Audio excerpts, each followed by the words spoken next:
नमस्कार सीधा कथा को स्वागत करुच्ची मु थबीर सामल। आज सीधा कथार अतिथि होउचंती मंत्री अशोक चंद्र पंडा। अशोक बाबू होउचंती एकाम्र निर्वाचन मंडलीर बीजेडी प्रार्थी एवं मैदान रे लड़ाई करबा पे मध्य से प्रस्तुत अछंती एवं लोकंक सहित मध्य भेटुचंती। हम आलोचना करबा। श्रीयुक्त पंडा स्वागत करुच्ची कार्यक्रम को। प्रथमे जानिया को चाहिमी जेहेतु आपण पुणी थरे प्रार्थी होइचंती एवं स्थानीय अंचल रे मध्य भोटर को भेटुचंती, एथर जदि सीधा सवाल प्रश्न रहे आपणकर यूएसपी कौन रहिबो जहाकु नै आपण वोट मागिया को पुणी थरे बाहरी चंती। समस्त को नमस्कार। एवं आज आपण जो प्रश्न मते करिसंदी जे मो बिजु जनता दल विधायक प्रार्थी रूपे निर्वाचन रणांगन अवर्तन होईची। मोर वोटर मान को जतल मु भेटुची दीर्घ 15 वर्ष काल रे संपुक्त अंचल रे होइतबा जो उन्नयन कार्य सबु क्षेत्र में से विषय अवतारणा करने सहित आगामी दिन में मोर कौन लक्ष्य रही से संपर्क में सूचना दूची। मु एकाम्र निर्वाचन मंडली रे अतीत दिन में पीवा पानी समस्या थिला बेले ताकू अनेकांश दूर कर समर्थ होता बेले दुईटी मुख्य जिनस विशेषकर आगामी 50 वर्ष बा 100 वर्ष को आखि रखी ढोलीर गणेश घाट निकटे गोटे ब्यारेज को संपूर्ण करवा जहाँ काम आरंभ होती, जहाँ फल एकाम्र निर्वाचन मंडलीर अनेक अंशरे बीबा पानीर अभाव आहरी दूर हो पार। जो ब्यारेज टी लगी केशुरा पर्यंत बैकवाटर पाखापाखि 6 फुट रही ब्यारेज द्वारा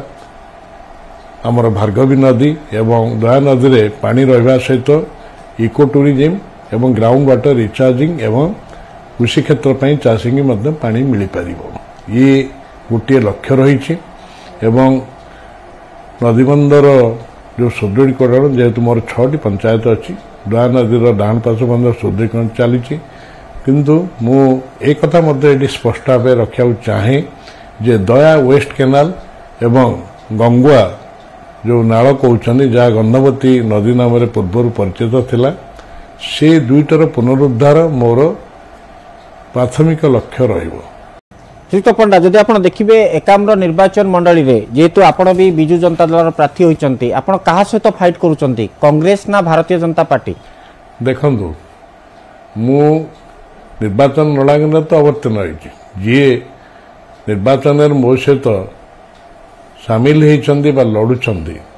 मु निश्चित भाव कहबी जे मोर विकासर जो सफलता रही से दिगरे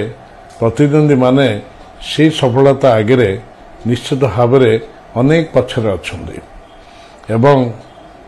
मु एकदा मध्य रखी ये जो विकास कार्य जहाँ मुख्यमंत्री नवीन पट्टनायक सदा सर्वदा ओडिशा पे चिंता करी आछंती और नमूना विकास नमूना देखिछंती एवं 2036 सुधा ओडिशा 100 वर्ष ओडिशा को सर्वभारतीय स्तर में आगे ना जो उद्यम करिछंती सेही विकास यात्रा एकाम्र मध्य जोड़ी जाइछि। बाकी जो माने निर्वाचन रणांगन रहिले से माने तांको पचारंतु जे ये विकास केते दूर एकाम्र क्षेत्र में सफलता होइछि तो से अनुसार से तांको निजको आकलन करंतु। श्रीयुक्त पंडा जदि आप देखिए गत थर भी आपण सहित आम आलोचना करूँ सबुठु बड़ फैक्टर होची भुवनेश्वर रे जहाँ कहुच्छे जे एथर त्रिमुखी लड़े हम भारतीय जनता पार्टी कहतु कांग्रेस कहतु बिजु जनता दल कहतु। मु एमपी सेगमेंट कथा जदि कहबी ताहले आपण भुवनेश्वर लोकसभा प्रार्थी गत थर आपण दल हारी थिला, एथर कौन हम? नहीं गत थर जो निर्णय होता सी एथर से निर्णय हेब बोली मु भावुना। बिजु जनता दल प्रार्थी श्रीयुक्त मनमोहन कैप्टेन मनमोहन राउतराय निश्चित भाव जड़े अमायिक व्यक्तित्व एवं दूरदृष्टि संपन्न एवं तांकर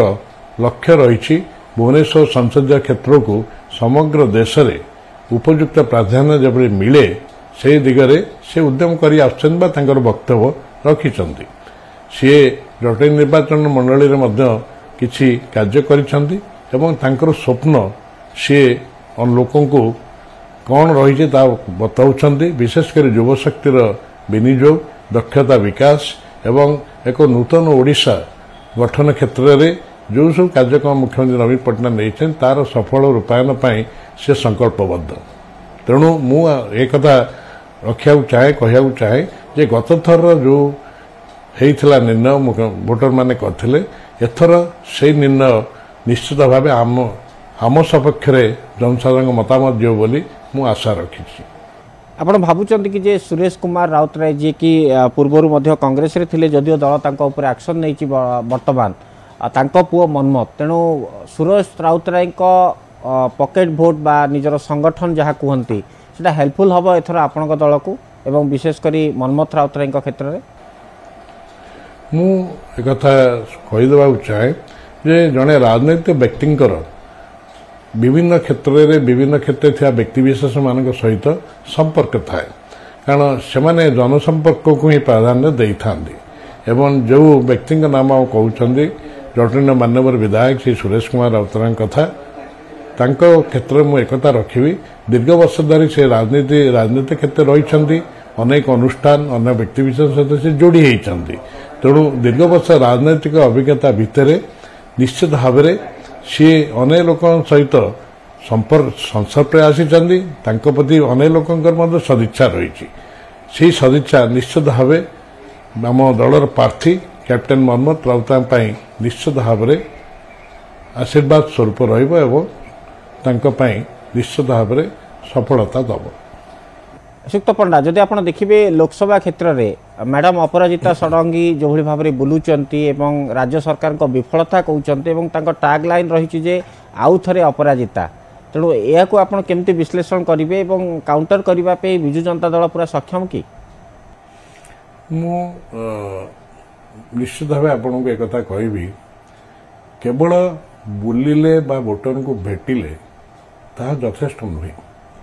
जेहेतु सी दीर्घ 5 वर्ष धरी प्रतिनिधित्व कर संसद रे भुवनेश्वर संसदीय क्षेत्र क्षेत्र में ये प्रश्न उठिब जे दीर्घ 5 वर्ष धरी तांकर सफलता कौन आ सफलतार हार कौन जनसंपर्क केते एवं भारतीय संसद रे भुवनेश्वर संसदीय क्षेत्र समस्या उत्थापन करियारे केते दूर सफल होती विशेषकर जातीय प्रकल्प क्षेत्र में आपण एक जानी जे ओडिशार स्वार्थ को सी रक्षा दिगरे सी विशेषकर श्रीक्षेत्र परिक्रमा एवं लिंगराज ऐतिह्य रिजुविनेशन प्रोजेक्ट एवं लिंगराज आईन जो संसदीय क्षेत्र में विशेषकर लिंगराज आईन एवं लिंगराज रिजुविनेशन प्रोजेक्ट क्षेत्र में सी एक प्रतिबंधक एवं प्राचीर ही ठिया होते अनेक समय सी आमसार एक्ट आउ नेशनल मॉन्यूमेंट अथॉरिटी एक्ट को लोकों को ये दुईटीर विभिन्न धारा को लेकिन जनमानस विभ्रांत करुले जड़े सांसद हिसाब से लोकों पाखे स्पष्ट मंतव्य रखार अधिकार अच्छी किंतु जनमानस को आईन परिसर को नहीं बा आईन संपर्क में कदर्थ कर जो दुईटी आईन कथा मु कहली एवं से आईन जो परिषद को नहीं द्वाही दे लिंगराज हेरिटेज रिजुविनेशन प्रोजेक्ट और लिंगराज आईन को विरोध करवा ता केते दूर समीचीन ता आगामी दिन में यही संसदीय क्षेत्र वोटर माने विचार करेंगे मोर कहया कथा जे जदि लिंगराज आईन टी ठाकुरंकर रीतिनीति नीतिक्रांति का उद्दिष्ट ताहा मंदिर संरक्षण बा पुनरुद्धार उद्दिष्ट नुहे एवं ताकू आनिकी संरक्षण पुनरुद्धार नीतिक्रांति की संरक्षण पुनरुद्धार सहित जोड़ा निश्चित भाव दुर्भाग्यजनक कारण ठाकुर क्षेत्र ठाकुर समस्त आम जातिर आराध्य देवता प्रभु जगन्नाथ वर्षक थरे बड़दाण्ड को ओह्लई आसती से कौन जाति धर्म वर्ण निर्विशेष दर्शन किसी बाज विचार न थाए तेणु ठाकुर नीतिक्रांति की नहीं ताकू विरोध करवा आईन द्वाही दे ताहा सेतिपाई जनसाधारण क्षमा देवे ना एवं एतिपाई तांकू बहुमूल्य दबाव पड़ो सी अतीत दिन कौन करते से अलग कथा कि जिते साधारण जीवन को आसीगले साधारण जीवन क्षेत्र में विशेषकर अनेक प्रसंग कोविड समय अनुपस्थित रहिबा एवं विशेषकर अनेक जो संसदीय क्षेत्र में अनेक घटना से उपस्थित न रहा ये सबू जनसाधारण को विशेषकर ये अंचल वोटर मान व्यथित करिछि। निश्चित भाव में ए प्रश्न उत्तर आगामी दिन भोटर मान दबाक पड़ो। तेणु से जो प्रश्न से भावुंट जे भेटा द्वारा बुलवा द्वारा यथेष्ट नुहे। आम भी भोट जो बुलुचु किंतु भोटर ये भारत वर्ष एत बड़ गणतांत्रिक राष्ट्र एत बड़ गणतांत्रिक व्यवस्था भोटर ही मु भावे भगवान एवं भोटर ही तांकर जो कहती रोबस्ट कॉमन सेंस मुझे शब्दटी व्यवहार करुच्ची से ठीक निर्णय नहीं पारे। श्रीयुक्त पंडा आउ एक चर्चा सोशल मीडिया रे होउची जेहेतु आपण भी जो निर्वाचन मंडली बा कहतु भुवनेश्वर आसन विभिन्न जगह को जाउथिले आपण सहित आपण दलर श्रीमयी मिश्र भी जाउथिले एवं आपण भी गोटे थर कहि देइथिले जे सी हुए तो प्रार्थी होई पारंती बा लोकसभा रु लड़िबे किंतु हठात मनमोहन राउत राय को दल टिकेट घोषणा कला भुवनेश्वर लोकसभा आसन प्रार्थी भाव में श्रीमयी को कटिबा बा श्रीमयी न पाइबा एवं मनमोहन राउत राय पाइबा लॉजिक कौन से चर्चा भी होउची। मुझे स्पष्ट करदे चाहे आपण जो उक्ति रखिले जे मु सांसद प्रार्थी रूपे कहीदे ताहा सत्य नुहे। ये सत्य नुहे मोर जदि वाक्य आप देखिए जदि रेकर्डिंग थाए आपण प्रतिनिधि थे से समय अन्य कौ गणमाध्यम रेकर्डिंग करेंगे मुझे स्पष्ट भाव कही श्रीमती श्रीमयी मिश्र भुवनेश्वर संसदीय क्षेत्र सहपर्यवेक्षिका अच्छा सी संसदीय क्षेत्र में विभिन्न लोक यही संसदीय क्षेत्र में विभिन्न लोक भेटुंट आशीर्वाद लोड़ुंट मुझे भुवनेश्वर सांसद बोली वाक्य मु कही ना जदि एभली किसी गणमाध्यम जाए जहाँ मुझे सांगे सांगे स्पष्टीकरण देती जे मुझे भुवनेश्वर सांसद प्रार्थी रूपे अभिहित करना सी भुवनेश्वर संसदीय क्षेत्र आ सांसद ये दुईट शब्द भीतर आकाश पाताल प्रभेद रही एवं किसी गणमाध्यम जो मैंने कही से परवर्ती काल से स्पष्टीकरण नहीं सांसद बोली कहवा आ संसदीय क्षेत्र में बुलवा लोक आशीर्वाद लोड़ा ये दुईट आकाश पाताल फरक रही तेणु परवर्ती काल में सी यही क्षेत्र में जिते श्रीमयी मिश्र पर दल निष्पत्ति कला जे कैप्टेन मनमोहन राउतराय को भुवनेश्वर संसदीय क्षेत्र में विजु जनता दल प्रार्थी रूपे छेड़ा करवा ये निश्चित भाव दलर निष्पत्ति दलर सर्वोच्च सर्वमान्य नेता माननीय मुख्यमंत्री नवीन पट्टनायक निष्पत्ति आम निष्पत्ति को सम्मान दबा यही परिप्रेक्षी में आम मुझे मोर निर्वाचन मंडली नहीं बुलूची सी लोक आशीर्वाद भिक्षा कर कौन स्वप्न रही कौन आभिमुख्य रही सी साधारण लोक साधारण भोटर मान बुझाऊँ तेणु ये दलर सिद्धांत निश्चित भाव में दलर उन्नति दलर हित दृष्टि द्विमत ना। श्रीयुक्त पंडा आउ एक कथा जब देखिए भारतीय जनता पार्टी बड़ बड़ नेता गत काली जदि आप देखिए नेटवर्क 18 बा न्यूज 18 नेटवर्क को आमर जहाँ इंटरव्यू आसीथिला जो थे कि प्रधानमंत्री कही जे ओडिशार अस्मिता ओडिशार भाषा ओडिशार संस्कृति विपद रे एवं ओडिशा चाहिए बहुत धनी राज्य भी हो पार किंतु ओडिया लोके बा ओडिया भाषा जो मैंने अच्छा ओडिशा से माने बुझिबा दरकार एवं बीजेपी को ये सुजोग दबा दरकार सतरे ओडिशार अस्मिता ओडिया भाषा आज विपद रे की मु आपनक ए जो उक्ति प्रधानमंत्री जो भाषण देइछन जहाँ आपण ताको उद्धृत करुछंदी मु से उद्धृतांश सहित एकमत नुहे। जदि माननीय प्रधानमंत्री कहउछन ओडिशार अस्मिता एवं ओडिशार भाषा विपद रही सहित से वाक्य सहित बा से मंतव्य सहित मैं एकमत नुहे यही एकमत नुहे। ओडिशार भाषा कौन विपद पड़ी आपण जानते एवं निकटरे विश्व ओडिया भाषा सम्मेलन ये भुवनेश्वर होता भाषार आम भाषा एत उन्नत एत मार्जित जहाँ फल आम सर्वभारत स्तर षष्ठ शास्त्रीय भाषार मान्यता पाइचु ये आम निश्चित भाव गर्वर विषय यह माननीय मुख्यमंत्री नवीन पट्टनायक शासन काल में तेणु भाषा केते कथा कहबी आपण जानी खुशी हेबे भी जानिथिबे जे पुरी ठारे जो राज्य कैबिनेट जो बैठक बसला ऐतिह्य कैबिनेट सेतरे निष्पत्ति होता जे विश्व ओडिया भाषा सम्मेलन हम प्रत्येक व्यवधान में तेणु अस्मिता को आसतु ये अस्मिता क्षेत्र में आपन जदि टे चिंता करेंगे जे प्रधानमंत्री कहते ଆହୁରି ଓଡ଼ିଶା ଅଧିକ ଧନୀ ରାଷ୍ଟ୍ର ହେଇପାରନ୍ତା, ଅଧିକ ଉନ୍ନତ କରିପାରନ୍ତା, ଉନ୍ନତ ବିକାଶରେ ଯାଆନ୍ତା। କିନ୍ତୁ ମୋର ସେଇଠି ପ୍ରଶ୍ନ ରହିବ, ଓଡ଼ିଶା ବନ୍ୟା, ବାତ୍ୟା ଏବଂ ମରୁଡ଼ି ସଦାବେଳେ ସହଚର। 2000 ମସିହାରେ ମହାବାତ୍ୟା ଦେଖନ୍ତୁ ଏବଂ ପରବର୍ତ୍ତୀ କାଳରେ ଦୀର୍ଘ 24 ବର୍ଷ ଧରି ମୁଖ୍ୟମନ୍ତ୍ରୀ ନବୀନ ପଟ୍ଟନାୟକ ନେତୃତ୍ୱରେ ଓଡ଼ିଶାର ଯେତିକି ବିକାଶ ହେଇଛି, ଆପଣ ମୁଣ୍ଡ ପିଛା ଆୟ କହନ୍ତୁ, ରାଜ୍ୟର ବଜେଟ୍ 10,000 କୋଟିରୁ ଆଜି 2,50,000 କୋଟିରେ ପହଞ୍ଚିଛି। ଇଏ ବିକାଶର ମାପକାଠି ନୁହେଁ କି? ତେଣୁ ଆହୁରି ଯଦି ଧନୀ ହେବା ଚାହୁଁଛନ୍ତି ପ୍ରଧାନମନ୍ତ୍ରୀ, ତାହେଲେ ଦୟାକରି କୋଲ୍ ରୟାଲ୍ଟି କ୍ଷେତ୍ରରେ ଟିକେ ମନୋଭାବ କୋହଳ କରନ୍ତୁ, କେନ୍ଦ୍ର ମନୋଭାବ କୋହଳ ମନୋଭାବ କରୁ ଏବଂ ଅନ୍ୟାନ୍ୟ କ୍ଷେତ୍ରରେ ମଧ୍ୟ କେନ୍ଦ୍ର ସହଯୋଗ କରୁ। ଆମେ ନିଶ୍ଚୟ ବିକାଶ କ୍ଷେତ୍ରରେ ତ ଆମେ କିଛି ସାଲିସ କରିବୁନି, କିନ୍ତୁ ଏକଥା କହିବି, ସେହି ପ୍ରଧାନମନ୍ତ୍ରୀ ମାନ୍ୟବର ଶ୍ରୀଯୁକ୍ତ ନରେନ୍ଦ୍ର ମୋଦି ଚଣ୍ଡିଖୋଲଠାରେ ମାନ୍ୟବର ମୁଖ୍ୟମନ୍ତ୍ରୀଙ୍କୁ କ'ଣ କହିଥିଲେ? ଭାରତବର୍ଷ ସବୁଠାରୁ ଲୋକପ୍ରିୟ ମୁଖ୍ୟମନ୍ତ୍ରୀ। ଯଦି ଜଣେ ଲୋକପ୍ରିୟ ମୁଖ୍ୟମନ୍ତ୍ରୀ କେବେ ହେଇପାରିବ? ଯଦି ସେ ଲୋକଙ୍କର କଲ୍ୟାଣ ପାଇଁ ନିଜକୁ ସମର୍ପିତ କରିବ ଏବଂ ଲୋକଙ୍କ କଲ୍ୟାଣ ପାଇଁ ବା ବିକାଶ ପାଇଁ ସେ କାର୍ଯ୍ୟ କରିବ। ତେଣୁ ପ୍ରଧାନମନ୍ତ୍ରୀଙ୍କର ଏହି ମନ୍ତବ୍ୟ ଯେ ଅସ୍ମିତା ଉପରେ କହୁଛନ୍ତି, ଓଡ଼ିଆ ଅସ୍ମିତା ଆଜି ନୁହେଁ, ପରାଧୀନ ଭାରତରେ ଉତ୍କଳମଣି ଗୋପବନ୍ଧୁ ଦାସଠୁ ଆରମ୍ଭ କରି କୁଳବୁଦ୍ଧ ମଧୁସୂଦନ ଅନ୍ୟାନ୍ୟ ନେତୃମାନେ, ବ୍ୟାସକବି ଫକୀରମୋହନଠୁ ଆରମ୍ଭ କରି ଅନ୍ୟାନ୍ୟ ନେତୃବୃନ୍ଦ, ପାରଳା ମହାରାଜ, ମୟୂରଭଞ୍ଜ ମହାରାଜ, ଏମାନେ ସମସ୍ତେ ଉତ୍କଳ ସମ୍ମିଳନୀ ଜରିଆରେ ଓଡ଼ିଆ ଅସ୍ମିତାକୁ ରୁଦ୍ଧିମନ୍ତ କରିଛନ୍ତି।